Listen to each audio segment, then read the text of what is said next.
ఉగాది రోజు అందరి ఇళ్ళలో ఉగాది పచ్చడి ఎట్లయితే కామనో అట్లనే పోలలు కూడా కామన్ అనమాట. పోలలు అంటే మేము అంటాం, మా సైడ్ పోలలు అంటాం అనమాట. సో దీనికి డిఫరెంట్ డిఫరెంట్ నేమ్స్ ఉంటాయి. బొబ్బట్లు అంటారు, బచ్చాలు అంటారు, బచ్చప్పాలు అంటారు, చాలా నేమ్స్ ఉంటాయి అనమాట. ఎన్ని డిఫరెంట్ నేమ్స్ ఉన్నా కానీ రెసిపీ మాత్రం సేమ్, ఏం చేంజ్ ఉండదు దాంట్లో.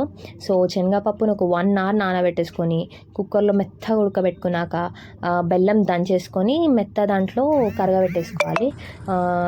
కరగబెట్టేసుకున్నాక దాంట్లోనే ఇలాచీ పౌడర్ ఇంకా బెల్లం తురుము కూడా వేసుకోవాలన్నమాట. చాలా బాగుంటుంది.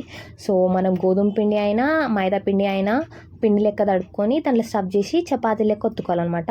సో నెయ్యితో కాల్చుకుంటే మస్తు ఉంటుంది. ఏం చేస్తున్నావు? ఏంటిది? పప్పు. ఏం చేస్తున్నావు?